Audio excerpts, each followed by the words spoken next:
Hey everybody, it's your boy, the man, the myth, the legend, the anomaly, Dwayne O'Neal Robinson, back at it again with another YouTube video. Listen, if this is your first time clicking onto my channel or onto one of my videos, I want to welcome you to D-Space. This is a space and a place for you to gain positivity, motivation, and inspiration all through the means of laughter. And I strongly encourage you to click on that subscribe button and on that bell. Therefore, every time when I upload amazing content, you will be notified. And to my original subscribers, thank you so much for your love and for your support.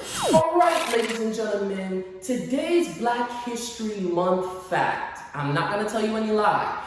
It is a profound mouthful that I have to present to you today. And it is about a very technological, convoluted subject. So I'm going to try my utmost best to condense it into its most simplistic form, therefore you can fully comprehend the subject matter at hand. Okay?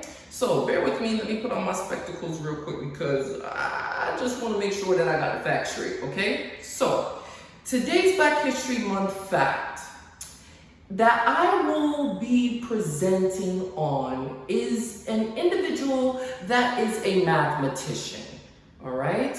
And his name is Jesse Ernest Wilkins Jr. He was born in 1923 and died in 2011. He is basically renowned around the world and known for his development of mathematical models that explain gamma radiation. So for those who don't know what gamma radiation is or what gamma rays are, I'm going to tell you. Gamma rays are basically the electromagnetic radiation that is obtained through the decay of the atomic nucleus. All right? So thanks to Mr. Wilkins and his mathematical models on gamma radiation, it has helped the scientific community in various different industries. Number one, radiotherapy, which is linked to oncology, which we know is the study of cancer. So based off of his mathematical model, it helps destroy or kill cancer cells. The second industry that uses his mathematical gamma radiation models is the sanitation and disinfection industry. So anything when it comes to sanitizing medical tools as well as food. And the third industry is the nuclear world. Ladies and gentlemen, this is what you call Black excellence in its rarest form. Thank you to Mr. Wilkins for all his contributions mathematically. And ladies and gentlemen, that is our Black History fact for today. Whew, that's a mouthful for real.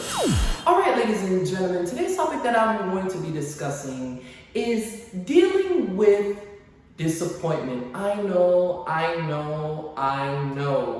It is one of the most disheartening and crushing feelings that we all have to endure. However, being raised in a Jamaican household, my parents always told me when I experience any type of disappointment is for every disappointment, it is for your good. Now, I'm going to basically break that down a little bit later, but let's focus on the truth. Right? Wherein this whole disappointment started. It really starts some way, somehow within our childhood, right? And with disappointment, it really is one of those emotions that I consider as a gateway of emotions or a gateway drug, okay? And the reason why I say this, and this is my personal theory, is disappointment could lead to anger. Disappointment could lead someone not to trust. Disappointment could lead into sadness/depression. Disappointment could lead into, not having faith or hope in someone or in something. And that usually distorts our mind when it comes to our expectations and our desires, our wants, and our dreams. However, here's the thing with disappointment though. It comes in various different forms, and we all learn how to deal with it and mask it as we get into adulthood. I myself had to deal with disappointment as a child, and how I dealt with it is I just blacked it out. I was just like, oh, okay, whatever, it is what it is. But the reality is this: we have to face it and we have to deal with it. Once you're able to face it and deal with it, then you could look on the brighter side of things. Okay, now let's look at some examples, and there's numerous, multiple examples of disappointment. For some people, it could have probably started off as a parent or a relative, a loved one, or someone that you looked up to that was older than you, and they promised you something, and they fell through. Okay, they said they were going to pick you up, and they never did. Okay, to take you on this amazing trip or this amazing excursion or something, and they never did, and it really hurt your feelings. As you get older, a relationship that you were really thinking that, hey, this may be the one, and for whatever reason, that relationship, that marriage, faltered, it failed, it ended abruptly, or it just ended very, very, very bad, or it just ended. And at the end of the day, whether if it ended amicably or not, it's still disappointing because you really pictured yourself with that person. A miscarriage, when you look at a situation pertaining to a job, like for a fact, like you got that job in the bag, the interview went well, and then to find out they say, sorry, we selected another candidate that we thought would be more fitting for this particular position that you applied for. I know that's crushing. Being rejected from a particular institution or university. I've been there.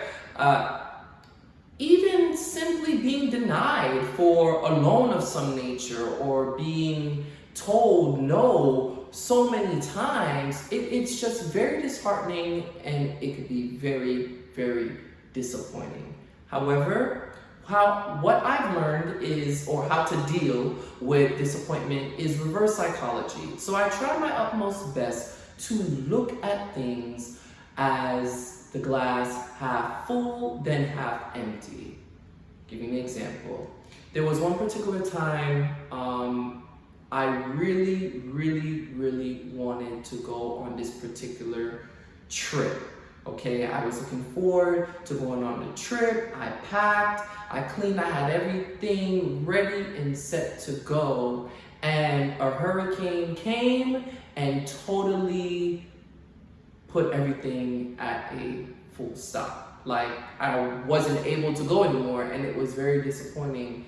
And my mom and my dad said to me, Dwayne, remember, every disappointment is for your good. What happened if you would have went on that trip and something could have happened to you? It could have been very detrimental. You could have lost your life to that extreme, or it could have been such a headache or a hassle, or you would have not enjoyed the trip. You just never know. Here's a key, here's a punch. You just never know what God is protecting you from. You never know what God is blocking you from. You just never know the reason why that door was not open. But you have to remain positive and say, you know what? I didn't get that job, so that means that there is a better job for me.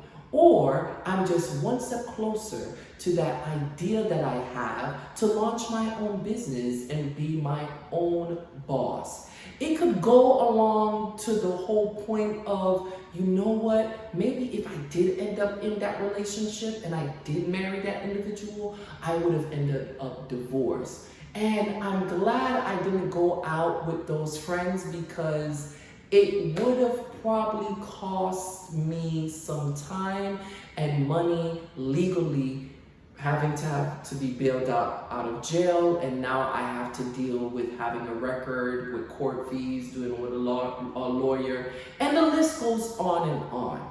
However, always think about the positive when it comes to disappointment. Yes, like I said, it sucks, but everything happens for a reason. I know you don't want to hear that right now.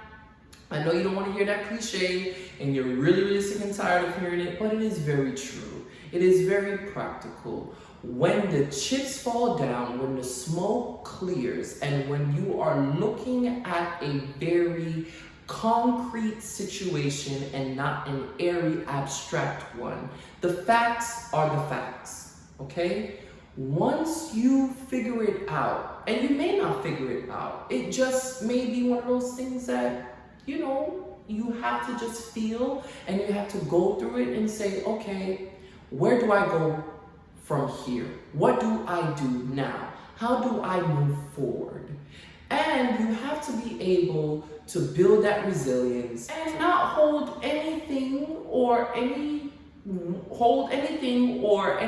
against it. You know what I'm saying? Fool me once, shame on you. You fool me twice, shame on me, because you should already know a promise is a comfort to a fool. And I know that sounds so negative, and I know what I'm trying to present to you is like kind of like an oxymoron, but I'm trying to flip it in a way so therefore you are not going to be crushed, but you could brace yourself before impact. You know, you already know what's coming. And if your anticipation is not high, or your expectations are not high, you're going into it, all right, cool, like, I'm gonna go on this date, you know what I mean? And we just gonna see what happens. Instead of, oh my goodness, this might be the one, that, you know, we might have kids and a whole clan, and I'm gonna be a soccer dad or a soccer mom, and we're gonna have a dog, about 3 of them. You thinking too much, thinking too far, and then when you actually go on a date, it's a flop, okay? You don't like the person, you're just not attracted to them at all. Not physically, mentally, spiritually, emotionally, even financially. You just like, oh, hell no. This is all wrong. Every disappointment is for your good, and it helps you to grow, develop in a way to be stronger, better, bigger, and to move on to greater things. And then when you do get whatever you need to get, or do whatever you need to do, or get to wherever you need to get to, you could look back and say, thank you, God. You did not give me that opportunity back then. And now I am so joyful to know that you didn't give me that, but you gave me this, because you know me so well that this is the direction that I wanted to go into. So trust me, every single time when you are disappointed, know that your appointment of accomplishment and greatness is right around the corner. That's all I have to present to you today, ladies and gentlemen. I hope you have a good one. Bye-bye now. Peace.